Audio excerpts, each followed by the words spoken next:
Hello.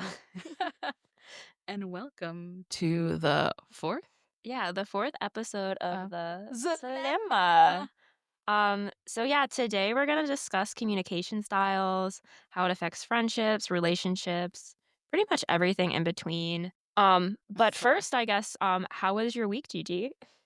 That's a great question. How was my week? That I don't remember. It seems like a blur. So so much happened. What happened this week? I don't even remember, to be honest. Oh my god, that's bad. I can start. No. Yeah, you can start. That happens to me a lot. I'll have to sometimes look through my camera roll to remember what happened in a week. Oh yeah, I left my wallet at the office and I was like frantic. Um Oh, that's and never or fun. I thought I misplaced it, and then one of my coworkers, um we like I picked it up so it wasn't like just lying around, and then like brought it to me. Oh, this week something super exciting that I Ooh. discovered and that happened. I haven't been to Chili's in a while. Okay. And I discovered, and I was like, "Ooh, I'm feeling like a little sweet treat." But on the Chili's kids meal, you can get like a kids size of molten Ooh. cake. So it's like a regular, it's a good portion, and it comes with like a little mini molten cake, and then it has like the chocolate shell and then the caramel. The only downside, and it's $3.99, and Hot tip, I guys. I know. hope you're listening. And the only downside is that they just give you, like, a little dollop of ice cream. So if you have, like, ice cream yourself, like, you can always, like, add more. So, like but, like, the little mini molten cake, delicious. So, yeah, because I feel That like does sound ice cream's a thing that people just like if they want more than vanilla ice cream, you right. know? So, No, that does sound really good. I haven't been to Chili's in years, actually, but maybe I have to make my first trip yeah. back I've there. seen people talking about, like, the triple dipper constantly, and I'm like, I don't really, or the triple dipper and then, like, the mozzarella, like, sticks or Yeah. whatever, but I'm like, but I haven't, like, eaten there in a while, I just got it to go, so it's pretty good. Honestly, ordering off the kids menu, if you're able to, is kind of a move because Yeah. I've ordered some kids meals from some places when I'm like, "Ooh, there's no age limit. I'm gonna abuse the system." Yeah. Ooh, I think it's best when you like, whenever you're getting it to go, to order off the kids menu Yes. because, like, they Yes. can't, like, "Oh, they can't Maybe it's sit." for my kid. I don't know. Yeah, maybe I'm babysitting, who knows? Anyway, JJ, how was your week? It was okay. I've had better weeks, but, I guess one funny thing that happened this week was I ordered food one morning because I didn't have any breakfast, and I was really hungry and didn't really wanna leave because I looked awful because I had just woken up. So, Yeah. I ordered some Brugers, and the DoorDasher, obviously, like, he's on his way and stuff. I get a notification that my stuff was delivered to my front door, and when I open it, there's just a puddle of coffee at my front door. And I was kinda like, Shameful. shameful. No, I was just kinda like, "Oh," so I sent a picture and a question mark to him because I was like, "You said it was delivered, and, Yeah. like, this is just a puddle of coffee at my door." He immediately calls me even though I had been trying to call him and, like, is like, "I'm so sorry." I don't know if he thought he, like, wasn't gonna get caught or Mhm. something, but he was like, "I'm so sorry, your coffee spilled, like, the lid wasn't on tight enough, like, I'm so, so sorry." And I was like, "Hey, it's okay. It was just some black coffee, whatever, but can I have my bagel, though?" And he was like, "Oh, yeah, let me just come back and give that to you." But what would he have done if you didn't call? I think he was just gonna leave because I think he was scared of my reaction or something. But, like, still, I mean, I don't know if you have coffee at your place. Like, coffee's a thing where I'm like, consistently and constantly have it at my apartment. Like, a I bagel didn't from have any. Oh, Yeah. gotcha, gotcha. So I was a Well, little like, I wasn't mad about it because, like, coffee spills sometimes, whatever, and I wasn't gonna, like, go, like, crazy over a right. $4 cup of black coffee that, was spilled. But I was a You little would've gotten a like refund, though, but yeah. I was just kinda like, "Why did you just, like, run off with my bagel and an Yeah, entire meal?" Like, when exactly. this happened, like, you should have just said, "Hey, I'm sorry I spilled your coffee, but here's your bagel." I Yeah, don't know. But that was interesting, and that was kind of a communication breakdown. yeah, So, and it this sorta always is. yeah, it sorta segues into our topic, communication. I don't know, like, do you have any memories of a funny or weird communication breakdown in any sort of relationship that comes to mind? I JJ knows this. I am a self-proclaimed, whether other people think it or not, people have said, sometimes, I am a terrible texter. I'm good at listening Mhm. and, like, You are a good listener. responding, Mhm. but as far as, like, communicating, especially, like, whether it's whether it's, like, talking stages or early stages of dating, I I got about, like, 5 or 6 back and forth texts in between me and the guy before I'm like, I'm gonna just go back into my old ways, and that sounds terrible. It sounds terrible, but and you know what? You know what the worst part about it is? I've gotten better at communicating Yeah. because on you've seen how many unopened text messages Yeah, this that I one have. had, like, what was it? What It was like some 400. ungodly number. It was and in my defense, 2 things in my defense. 1, it's lower than it was in college, and then 2, I it's like a lot of the promotional texts where Mhm. it's like city barbecue, and I was like Yeah, I do get or those. like a lot of like the different, like different sales and stuff like that. So some of those are that. But I'm in a couple group chats, and I can honestly say the person that responds the least in those group chats would definitely be me. I'm in like a 20-person group chat or 20 something Mhm. person, and that just gets a lot Oh, sometimes, yeah. or yeah, No, like, I that yeah, because my new job, I'm, way busier than I am right. what my old job, especially just because 'cause I'm at, like, a higher level now too, so I have, like, more responsibility and stuff. Ooh, So girl girl bossing. boss, but, Uh, so I will definitely get a bunch of texts and kind of be like, "Oh, I don't know, I feel like the conversation has, like, passed at this point," and I will feel bad because 'cause I'm like, "Oh, oopsie, I forgot to, like, give my input here or something," but I think it's valid, like, we all know that we are, like, all working, right. we're progressing in our careers, like, I think Yeah. that's valid. Yeah. Yeah. I will say, I mean, I will respond when I see and sometimes I mute group chats too, but I will see when when they, like, actually have, like, they highlight my name, "Gigi, like, we need your response." I'm like, "Oh, Well, that's why okay." in group chats, I always know, like, if we actually need a response from you, like, I need to, like, at you. Either at me or text me. Or sometimes I do text you individually, like, I'm like, "Hey." I know, and I'm like, "Ah, my bad." Like, "Answer." So, that's my bad. So, yeah. No, no, I can be bad about it too, especially lately, I have been worse about it. I'm usually decent, but, I'm trying to get better. Will I yeah, get better? We'll see. But I don't know. yeah. But yeah, definitely like in the talking stages, I'm just like also I'm like again, I mean, we grew up like I don't know when you got a cell phone, but I got a cell phone when I Mhm. was technically I was because I was a latchkey kid Yeah.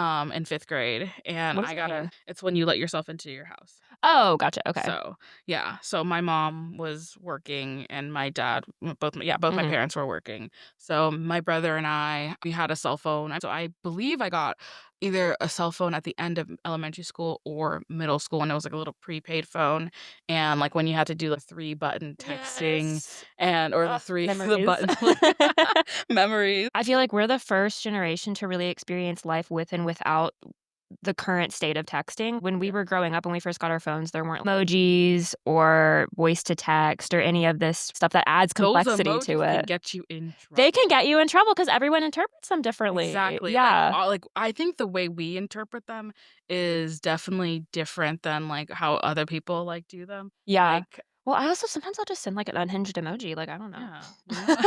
Like, I'm like, "This really has no meaning, I just wanted to send this weird emoji." Yeah, no. And I've started, like I have kind of used the sticker function of Apple for evil, and I'll, like, find, like, really weird unhinged, like, emojis that people have created on, like, the internet, I and love I'll that. use as stickers, and I'll send them, and it'll just be like I don't know. Like It's Gollum you or have to something. experience it, you know what I'm talking Yeah, about, though, yeah, and I think it's really funny, but I I think it's have funny too. texted guys them before sometimes just 'cause, you gotta keep them on their toes, Yeah. and one time they were like, I texted this guy this, like, really scary emoji. He was just like, what the hell is that?"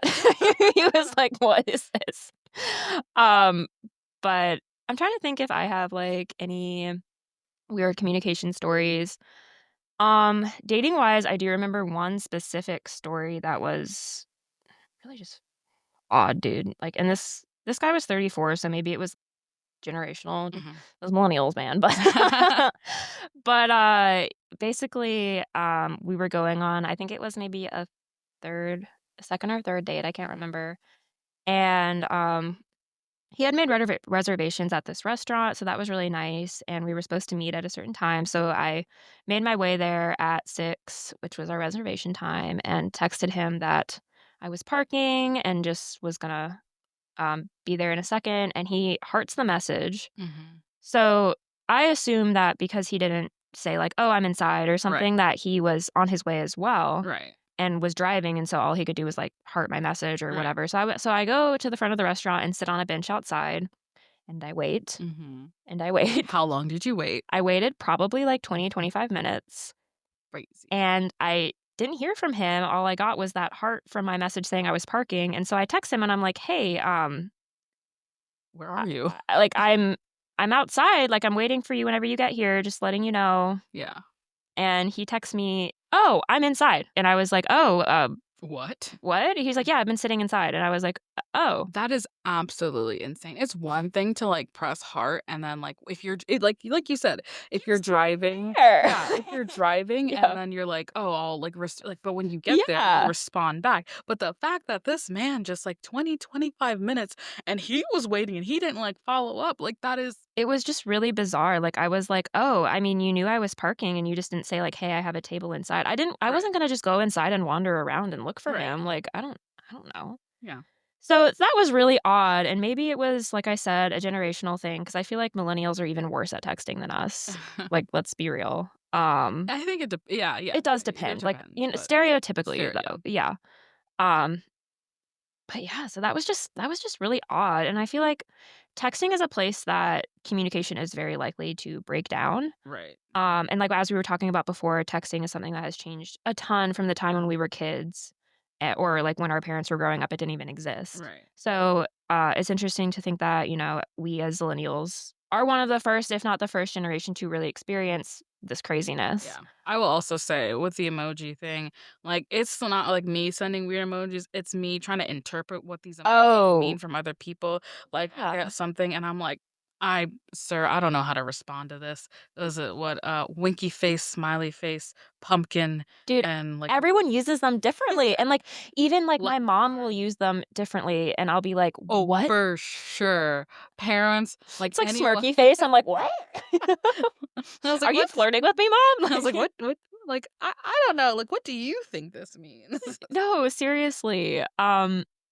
Yeah, I don't know. And it's like I know guys who will use a lot of like winky emojis and Yeah. stuff too, or I've had guys do that and I'll be like, "Are you just using this like as like a form of your regular smiley face or are you like I flirting?" think they probably just close their eyes, do their like move their finger around, and then just start pressing different buttons, Yeah, to be honest. it's definitely interesting.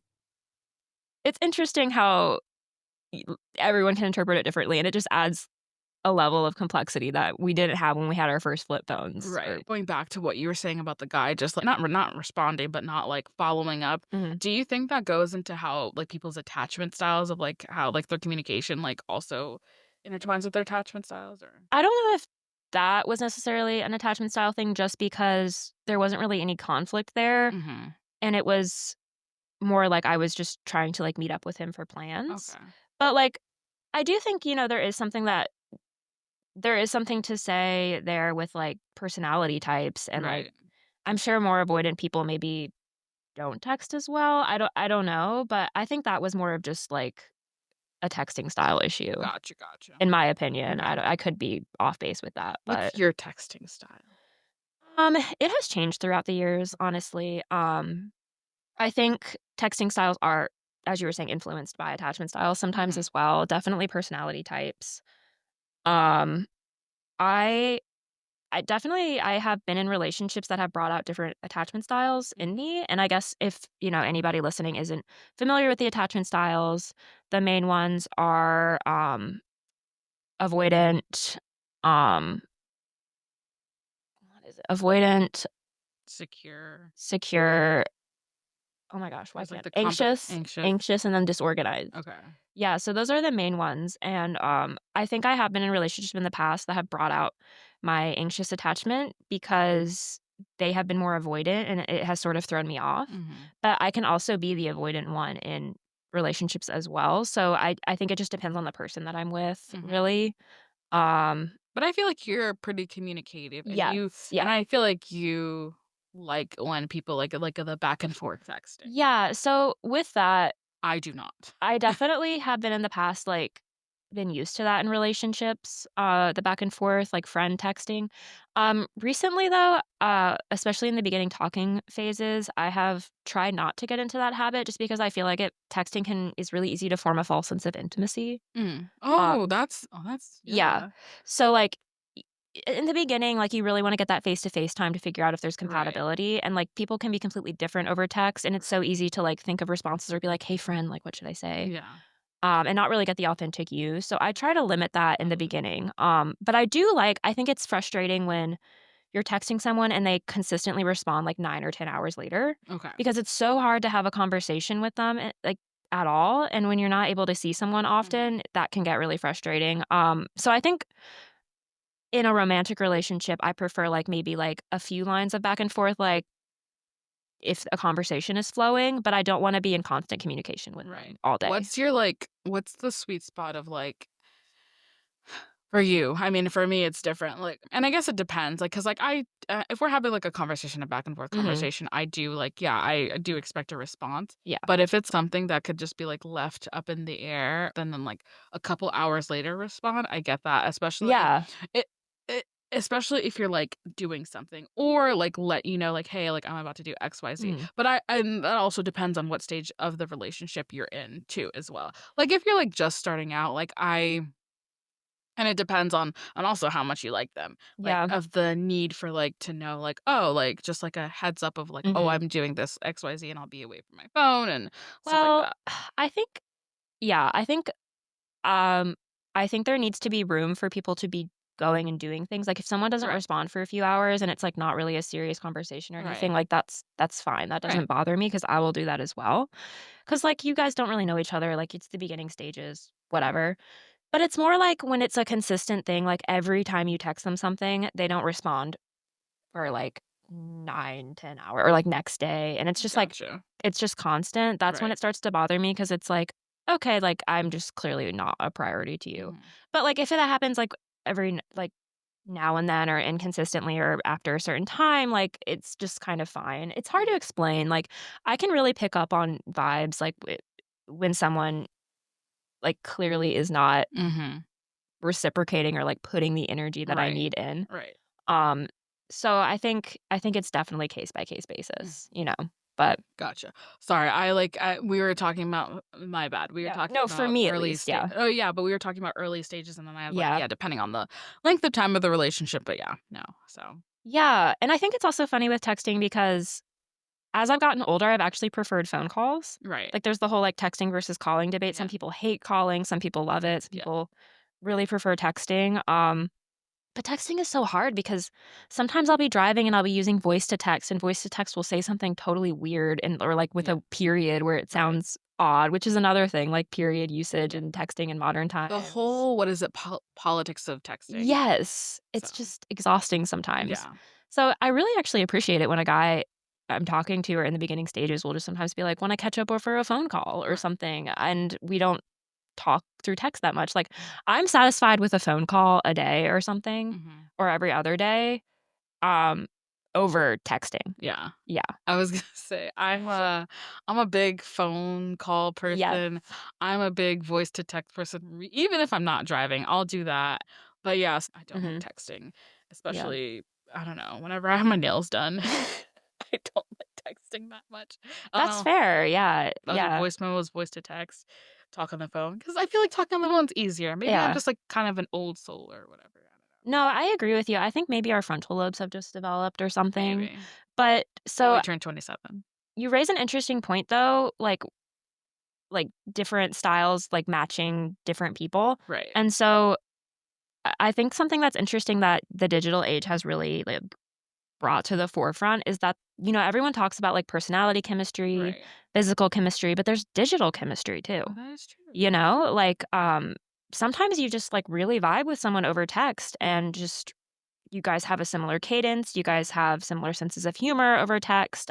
Everything just really works in that sense. So I think it's really interesting to think how we've added like another almost barrier to intimacy in a way, 'cause, like, it's Mhm. something else that we need to, like, be good at with someone, Right. you know? Yeah. Yeah, so that's interesting, but I think going off of that, another mode of communication that has really complicated things is just, like, social media Right. in general, Yeah. because there's now, like, social media etiquette, like, Yes. um, I don't know, there's just all this, like, The now politics of social it's media. politics of social media, politics of texting, like, you can be, like, sending each other memes on social media, but having a separate conversation over text. Right. Like, it's just there's so many channels of communication now that it's so easy to get convoluted. What's acceptable and not acceptable to do on Exactly. social media. Exactly, yeah. So, it's a big mess, Yeah. and I kinda sometimes wish we could go back to the good old days of my flip phone.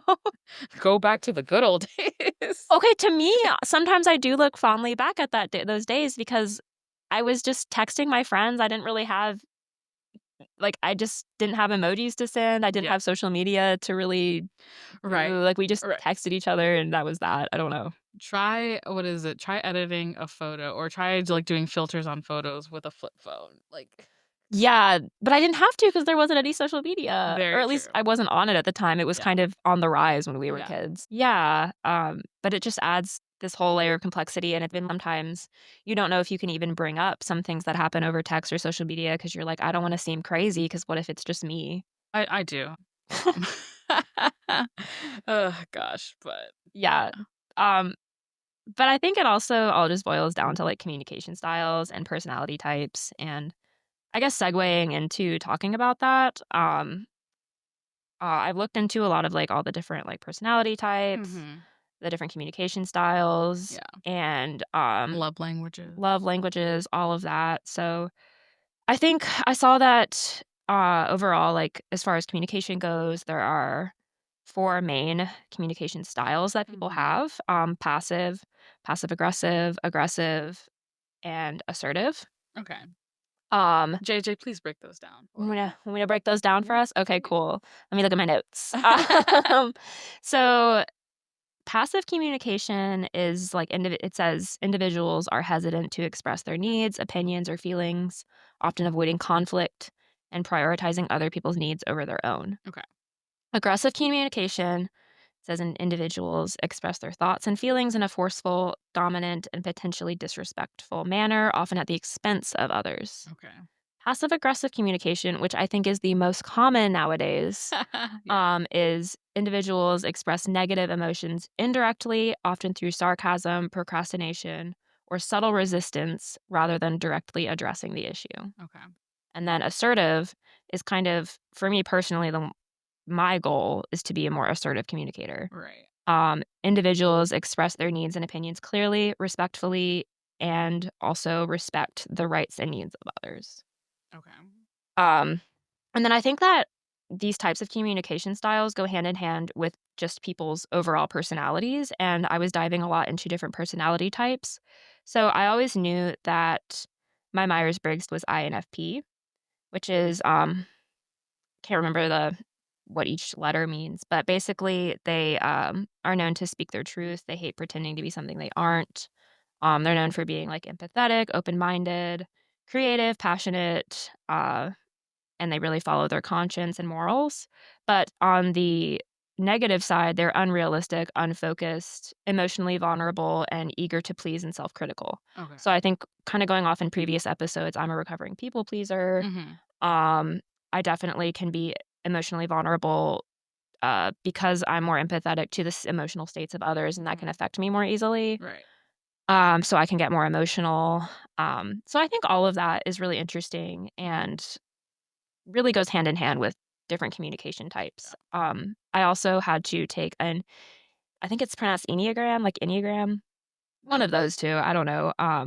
At work, I know that that has become a lot more popular than the Myers Briggs recently, and my Enneagram type, which is 4, was also very similar to INFP. So I kind of thought it was very interesting, and I was like, maybe there's something to these Hmm. personality types, you know? Very interesting. Yeah, If you listeners are wondering what my Myers Briggs personality is, I am. you are sadly out of luck because I did not. My bad.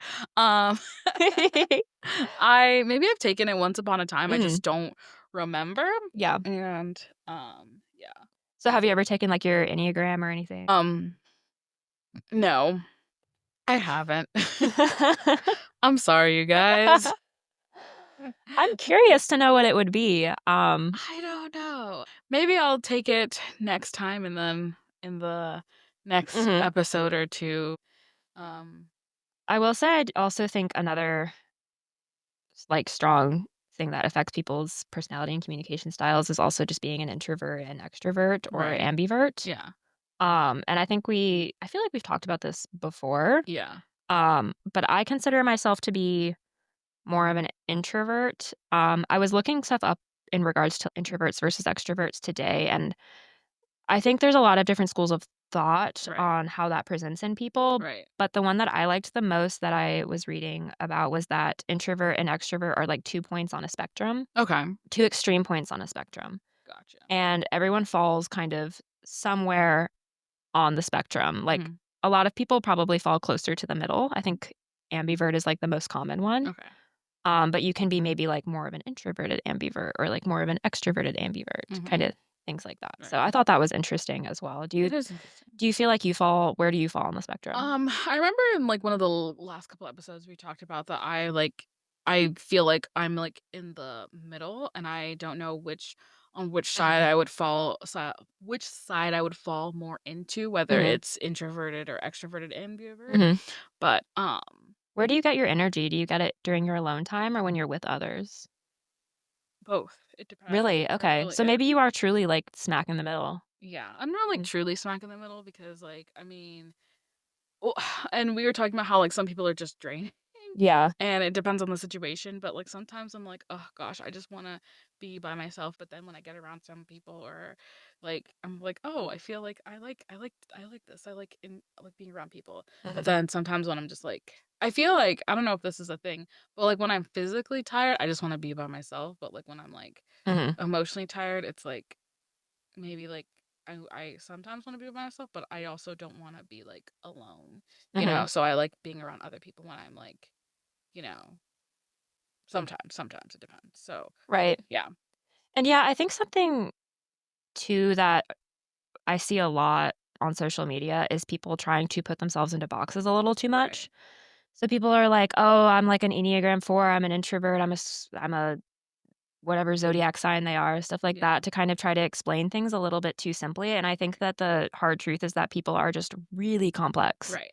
and ever evolving. Right. So we really just can't put ourselves I think some of these things do help explain certain aspects of our personality and how we communicate, but I think we're just always evolving and really complex and always changing, so it's hard to put yourself neatly into a box, Right. basically. Yeah. Yeah. Yeah. So, I don't know. I think on the spectrum for me, I think I definitely am an ambivert because I really enjoy hanging out with my friends and can be very outgoing, especially when I'm with people that I am comfortable with and trust. Um, but I get my energy definitely from my alone time. Mhm. So that's where I would place myself more on the introvert side, I think. Hmm. Yeah. Yeah. Yeah. So today, in relation to what we were talking about before, we have a "Am I the asshole?" story. Ooh, my favorite. I know, mine too. Okay, am I the asshole for being aggravated by my partner's need for emotional comfort? So, my partner expressed to me that I need to be more loving, give more time, talk to him more. Sorry, I'm gonna start that one over. Okay, my bad. So am I the asshole for being aggravated by my partner's need for emotional comfort? My partner expressed to me that I need to be more loving, give more time, and talk to him more. Currently, I see him like once or a few times a week, talk intermittently throughout the day, but mostly, how are you, yada yada.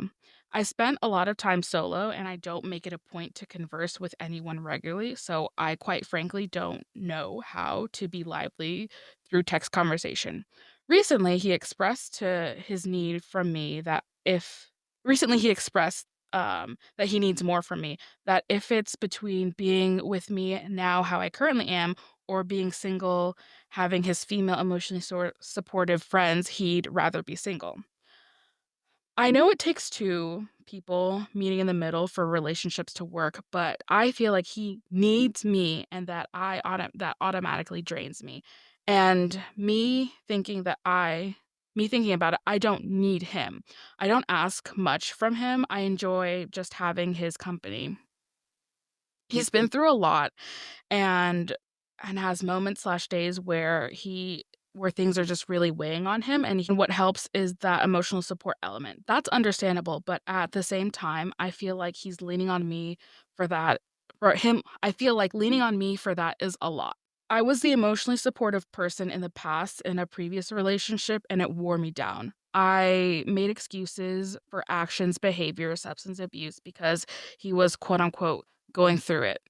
I just wanted to be there for him and it exhausted me. And now I have such a low tolerance for people needing me. And I don't know that if that's because I have actual boundaries or if I've created some sort of self-preservation tactic because of the trauma I felt in the past. I myself struggle with bad days and low moods, but I handle it on my own and don't depend on anyone else to make it better. So, yeah, I found myself being upset he expressed that he even vo- I found myself being upset that he expressed it and even vocalized it. Edit, I voiced that I was upset and was wondering why I even had that response to him saying he needed me more. He needed more from me. I wasn't upset that he was expressing himself. I feel like I offer an adequate amount of time and just feel like he needs me more because he has more free time. And I don't think that's fair. So, am I the asshole?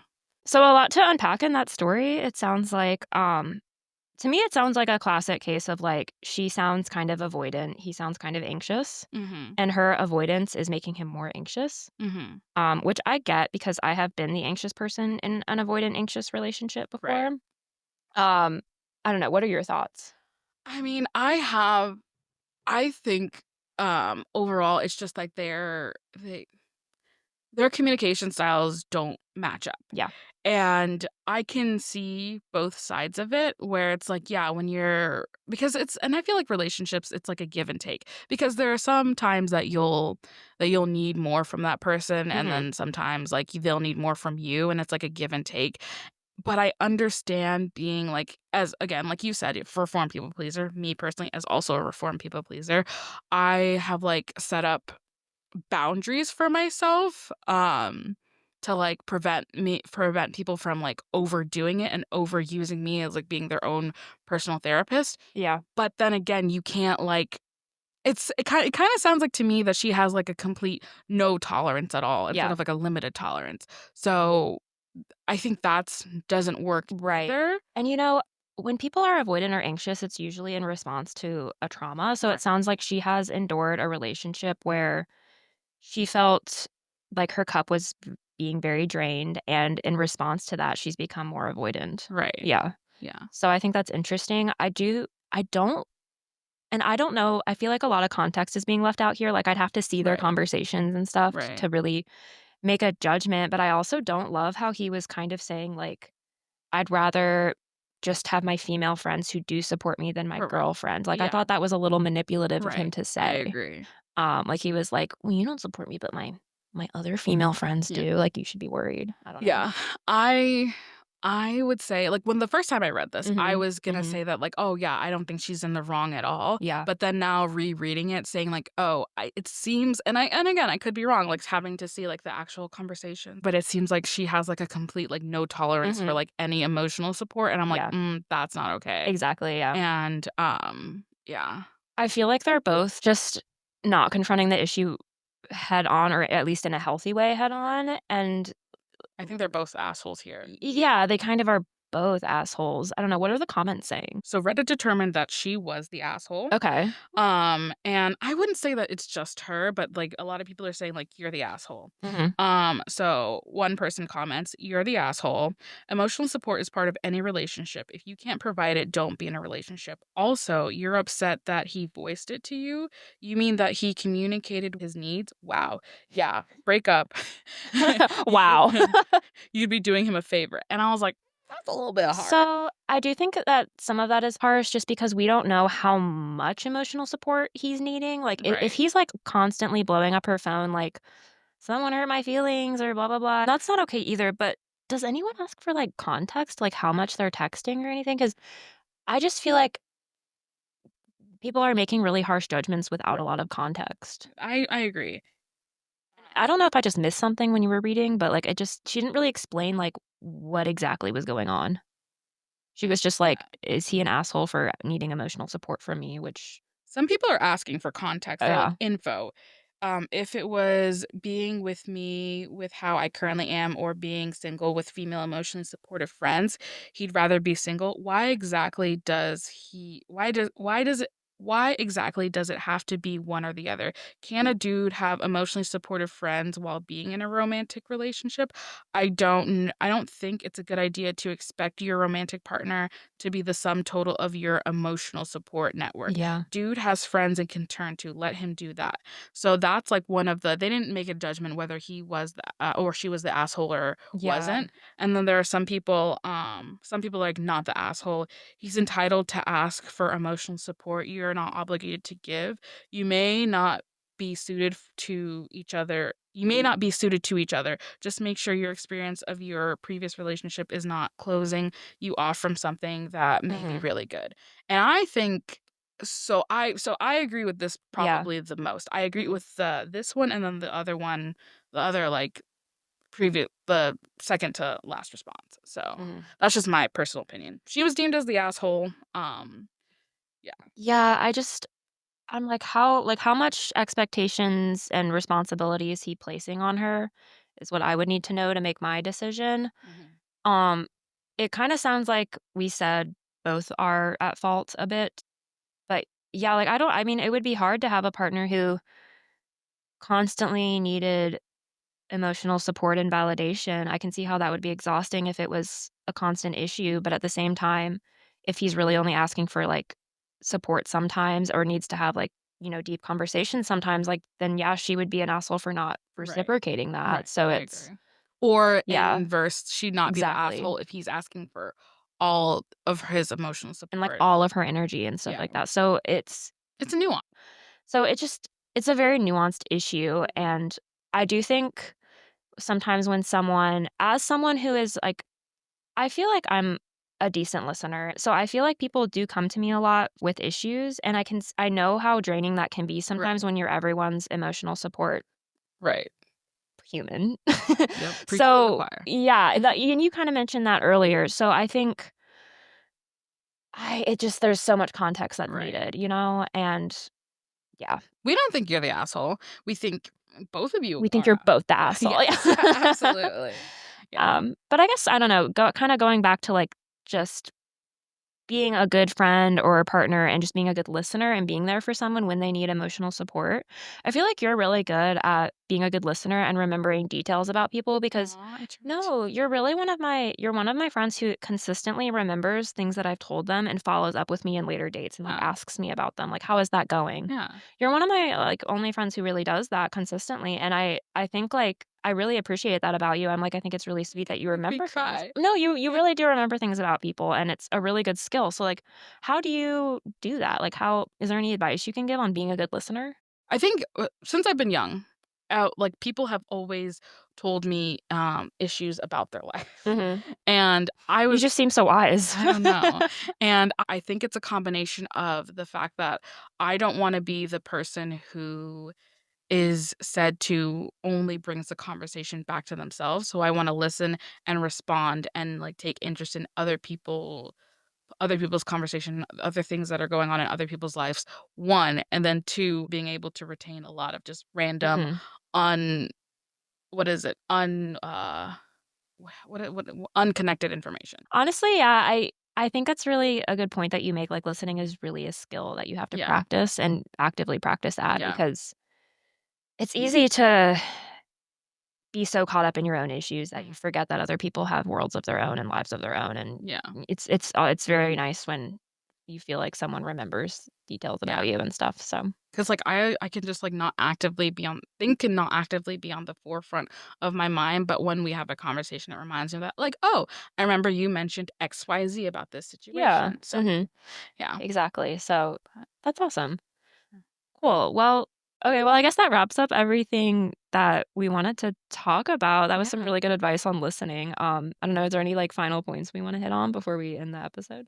If you have any questions or any responses or wanna reach out to us, you can Yes. reach out to us at thezalemma at Yeah. gmail.com. The So if you have any stories you wanna share with us about question maybe communication breakdowns, questions you want us to answer in further episodes or podcast episode ideas, let us know, and we also have just started an Instagram as well called The Zalemma, so follow us there for episode updates.